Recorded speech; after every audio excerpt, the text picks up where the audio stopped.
And there's no political correctness in the selection of Pete Hegseth by the incoming president of the United States. Not everybody can even call him the future president. Did you hear about Jimmy Kimmel? That guy, look, I'm an emotional guy too. I've been known to weep a time or two, but if I'm a late night comic, I don't know how your audience wants to see you crying because Donald Trump is about to become president. Last night, Kimmel, look, I understand that Hollywood celebrities are being deeply impacted by the California wildfires. We all understand that. It's heartbreaking. It's inexplicable. But Democrats are instinctively blaming Republicans because we supposedly don't believe in climate change, and they want everybody to believe that this is all caused by climate change. And people are fed up with it. People are so tired of that narrative. Anything that happens, it's due to climate change. Everything. Look, I'm old enough to remember that it used to be global warming. Well, then they couldn't prove that. Then it became climate change.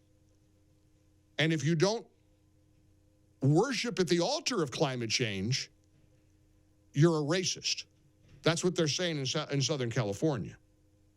If you don't believe in climate change and you want to criticize the leadership of Los Angeles, this mayor, it was revealed, took a pledge not to go abroad. Karen Bass spoke candidly, according to the New York Times. The Times is calling out the Los Angeles mayor. After the first rally in her campaign for mayor in 2021, Karen Bass spoke candidly about what she saw as a potential drawback to the job, a lack of world travel and involvement in global affairs. She told the New York Times that if she was elected mayor, not only, quote, would I, of course, live here, but I also would not travel internationally. The only places I would go would be D.C., Sacramento, San Francisco, and New York in relation to L.A. The New York Times followed that quote this morning with this epic line: that pledge has been spectacularly broken. So when the New York Times is calling out the Democrat mayor of a Democrat city like Los Angeles that's being ravaged by wildfires, you know that something profound is happening. She went to Ghana in West Africa while the cascade of deadly and destructive wildfires erupted across Los Angeles. And it wasn't even her first trip abroad as mayor. The New York Times reviewed her public daily schedule for the past year. Karen Bass has traveled out of the country at city expense at least 4 other times in recent months before the visit to Ghana. She went to Mexico. She's gone to France. She's a liar. And she's a lousy, corrupt mayor who fled to Ghana as the wildfires were consuming her city. And Jimmy Kimmel, a Los Angeles comedian, wants to blame Trump. He's upset that Trump is criticizing Karen Bass and the DEI initiatives in the Los Angeles Fire Department. It brought him to tears. This isn't parody. This was honestly from Kimmel's monologue last night on his stupid late-night comic show on ABC. I don't want to get into all the vile and irresponsible and stupid things our alleged future president and his gaggle of scumbags chose to say during our darkest and most terrifying hour. The fact that they chose to attack our firefighters, who apparently aren't white enough to be out there risking their lives on our behalf, it's disgusting, but it's not surprising. You know, the only thing that's disgusting is you lying about what Trump had said. Trump's saying, look, why aren't they able to get these fires contained? Why is the mayor cutting funding by tens of millions of dollars and pretending she's not? Why is Gavin Newsom holding these weird press conferences and saying that the reservoirs were filled when they weren't? I mean, my gosh. The bottom line is the leadership has failed the citizens of Los Angeles. And do you think anybody is worried about climate change? If you've lost your house, you think people are sitting around saying climate change, climate change, climate change? Are you kidding me? Here's CNN's Harry Enton. This is an aha moment, a gulp moment for CNN. It's like they realized, wait a minute, we keep trying to tell people the fires are due to climate change, but the people don't seem to be buying it. I don't think Americans are making this connection. And the way we can see this in right here and now, take a look at the monthly change in Google searches. Look at the searches for wildfire, up 2,400%. My goodness gracious, this is the most amount of people searching for wildfires ever, going back since Google Trends began back in 2004. But look at climate change. Look at the change. It doesn't go hand in hand with wildfires. It's actually down. It's down 9%. And I also looked in California. There has been no increase in the number of searches for climate change. So the bottom line is this. Americans are definitely interested in learning about these wildfires. They're interested in following the news about the wildfires, but they are not making that connection with climate change. That's the bottom line here. That's a really key metric you're looking at there, the connection. Overall, Americans being worried about climate change, what have we seen over time? Yeah, you know, we have seen a lot of extreme weather events over the last few decades, right? Hurricanes, heat waves, wildfires. You might expect that Americans worry about climate change would climb. Climate change, worry a lot. You go back to 1991, it was 35%. Now, it was a little bit higher in 2007, a little bit higher in 2022. But look at this. In 2023, the last time we have data, 39%. That is not statistically significantly different from this 35% back in 1991. So despite all these extreme weather events, Americans are really no more worried about climate change than they were, what is that, now nearly 35 years ago? I mean, there's just no real trend line here, Mr. Berman. So the question is why?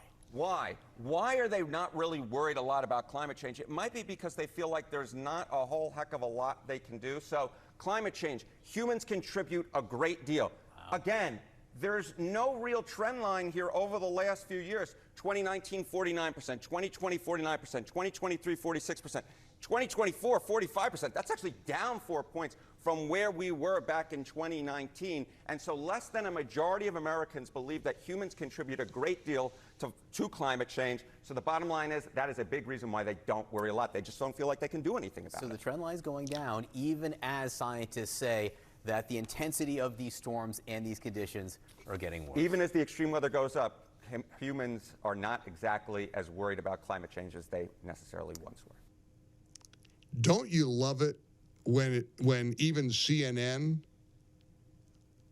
doesn't realizes that people aren't buying what they're selling? Don't you love it when even CNN has to say, well, I guess people aren't accepting it? I don't know.